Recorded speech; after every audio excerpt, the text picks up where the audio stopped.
Okay, let's talk about something that's blowing up in the WNBA world right now, because honestly, how did we get here?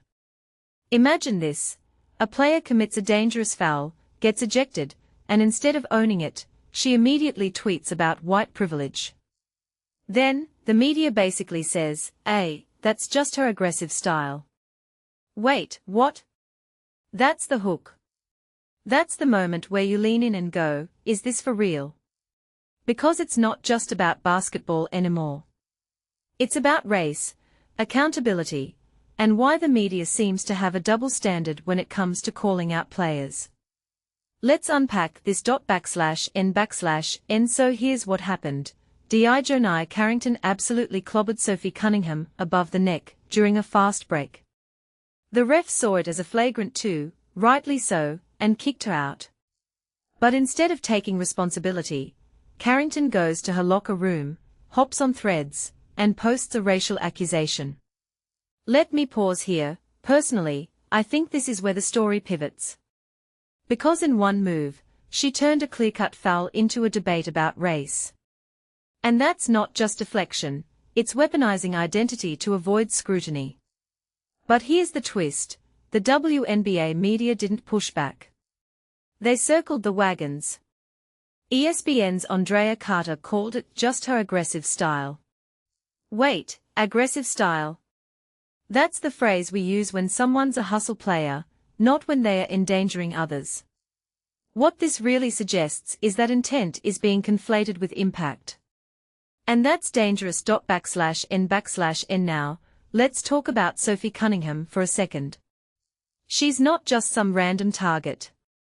Cunningham's been vocal about opposing male athletes in women's sports, something that's made her a lightning rod in the WNBA.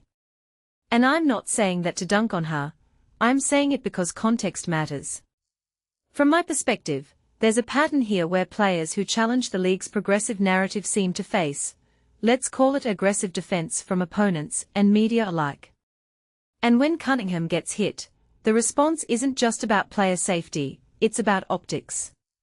What many people don't realize is that the media's rush to defend Carrington isn't neutral. It's part of a larger reluctance to hold players accountable when race is in the mix. But here's the problem, player safety can't be conditional on identity politics. If a foul is dangerous, it's dangerous. End of story. /n/n. Let's get speculative for a moment. Imagine if the roles were reversed. A white player hits a black opponent the same way, gets ejected, and then tweets about systemic racism. Do you think the media would be shrugging? Nope. They'd be demanding apologies, suspensions, the whole 9 yards. And that double standard is what's really frustrating here. One thing that immediately stands out is how quickly the narrative shifted from Carrington's actions to Cunningham's race. It's like the league's media playbook now includes a race card override for when a player messes up.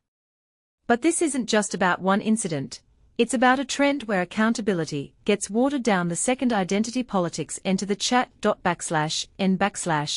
Let's not forget Carrington's history. This isn't her first rodeo. Back in 2024, she clocked Caitlin Clark in the eye, gave her a black eye, then mocked the backlash online. And again, the league's response was muted. So if you take a step back and think about it, this isn't an outlier, it's a pattern. Which raises a deeper question. Is the WNBA tolerating reckless play from certain players because they are afraid of being called racist? Because if that's the case, then the league's integrity is in trouble. Player safety shouldn't be negotiable, and media scrutiny shouldn't depend on the racial identities of the players involved. /n/n. But here's the thing I keep coming back to. Why do we keep letting athletes and media frame accountability as a political issue?